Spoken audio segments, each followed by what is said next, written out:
today on 15 on 15. The U.S. ambassador from Den Haag meets with Prime Minister Ayman to discuss opportunities for Aruban students seeking post-secondary education. Plus, we have good news for fans of Mario Brothers. And an intense music video produced by Aruban talents is launched.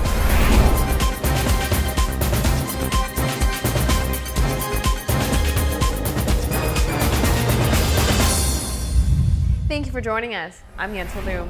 Aruba's Prime Minister, together with the U.S. Ambassador for the Kingdom of the Netherlands, are in talks to create more opportunities for the students of Aruba to go abroad to further their post-secondary education. Timothy Brouws is the U.S. Ambassador for the Kingdom of the Netherlands. He is currently residing in Den Haag. He recently met with Prime Minister Mike Ayman. During the meeting, one of the focus entailed offering Aruban students more convenience to choose for a post-secondary education off-island. One of the things we're working on is improving access of Aruban students to American higher education. We, of course, we're very, very proud of the higher education that we have in the United States, and we like to welcome an international student body. And so we're always trying to find ways to attract students from around the world, including Aruba. So we talked about ways, and I talked not only with the Prime Minister, but with several other ministers about ways that we can improve accessibility and affordability for students coming from Aruba to American colleges and universities. During Ambassador Timothy Brouws' trip to the government office, he also stopped by to meet with the Minister of Tourism, Anmar Odeberg. The two discussed key topics that impacts American business relations as well as the American tourism market. We covered everything that we wanted to talk about involving relations between the United States and Aruba and between the United States and the other Caribbean, Dutch Caribbean countries. But it was, we talked about, obviously, tourism. We talked about law enforcement. We talked about other issues that are involved in helping American tourists and American businesses and American visitors, and the great cooperation that we enjoy between our two countries. In other local news, a cultural event took place on the island on Monday night. Resona had a great turnout and it was a spectacle. You couldn't find one empty seat at the house at Casa Cultura. According to project leader Michael Lampe, this first Resona concert is considered as round one, with 14 songs carefully selected. Young, talented musicians and performers were chosen to remake the folkloric sounds. It is expected for more versions of the folkloric music to be covered in the future. Tickets to the concert was 25 florins and they were sold out quickly. During the event, many legends of folkloric music were honored by the Minister of Culture. A few of them have passed, so family members were present instead. It was a very patriotic evening, a great way to kick off the week of Flag and Anthem Day, allowing both those involved in the concert directly and attendees to reflect on Aruba's culture and heritage. Of course, folkloric music is a huge aspect of Aruba's identity.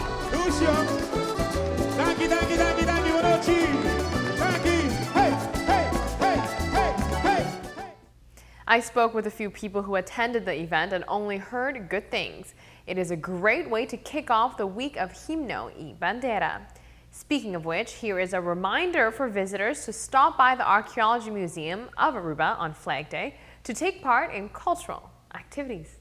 Well, this Wednesday, on our National Flag and Anthem Day, the museum will be open to the public from 10 a.m. to 2 p.m.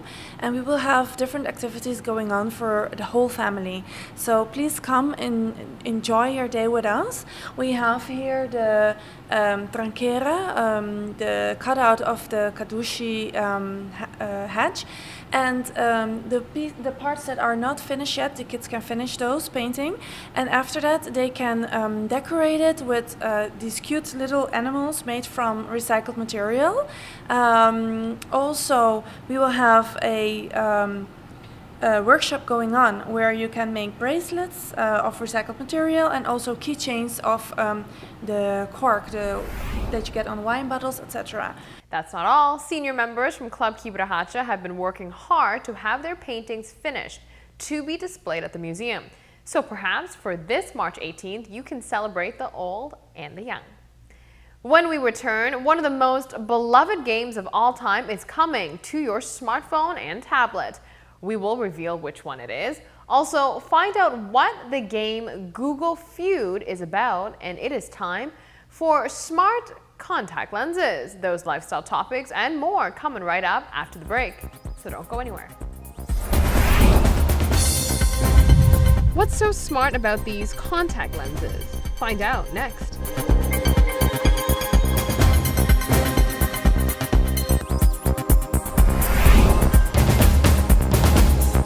Thank you for staying tuned to 15 on 15 and welcome back from the break. Hands down, Mario Brothers is one of the most popular games there is. Nintendo has finally given in and has plans to make Mario games available on your smartphones and tablets.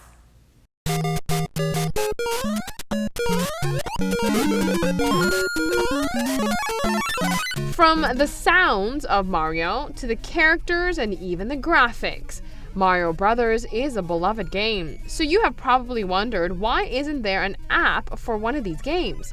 The company has resisted to make games available on devices. They focused instead on selling its own handheld devices and consoles. So this will be a big shift for the company.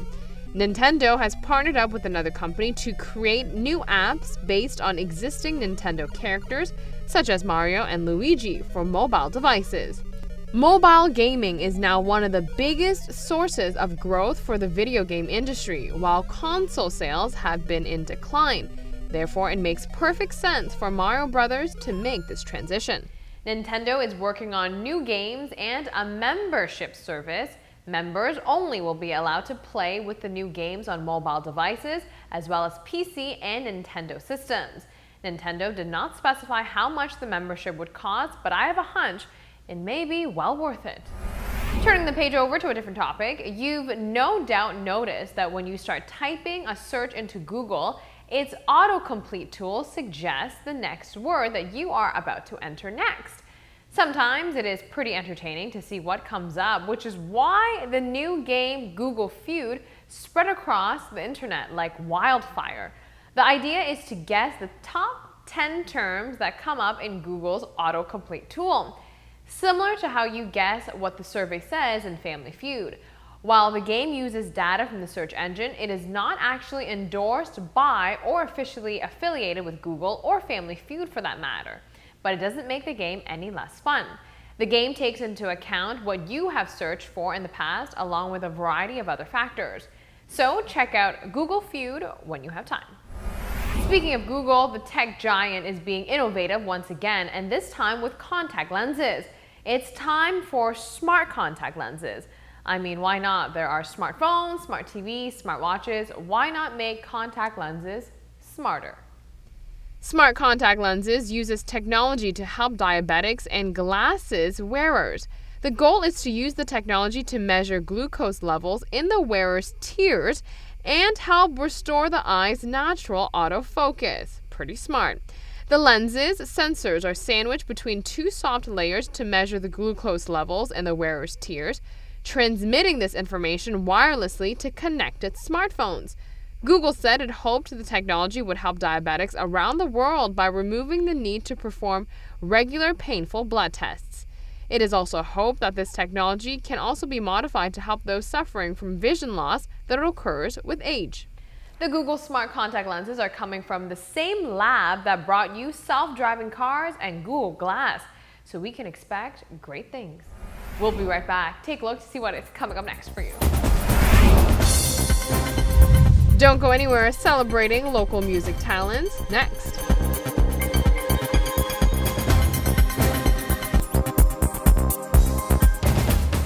Creating a music production is a huge undertaking. A young local talent on the island has launched a new track with a captivating music video. Let's have a look.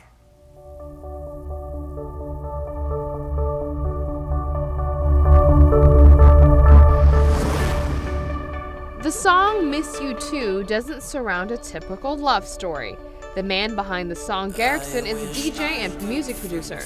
The new song, Miss You Too, was in the making for a few years. The song was made possible thanks to social media. It's a production that we made 3 years ago. Me and Zar met on Facebook. He messaged me and asked me to if we can collaborate, and we made it. The video is about a series of bad decision-making leading to unfortunate results. It is about family drama, trouble with finances, and run-ins with the law. Timing is everything. The artists behind the song and music video decided to wait for the right moment to release the track. I just felt that the crowd and the public wasn't ready for this. The video for Miss You 2 tells a detailed story, an intense one. The dramatic scenes and sound are captivating. The passion and uniqueness behind the video were all carefully planned out.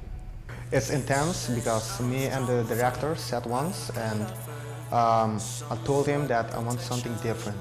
I want something that when a person see this video clip, they will be like, whoa, this video clip is amazing. The video production has a twist at the end. Garrickson plans on pursuing a career in music with plans to venture abroad to study. In a few months, I'm going to study abroad in the Netherlands to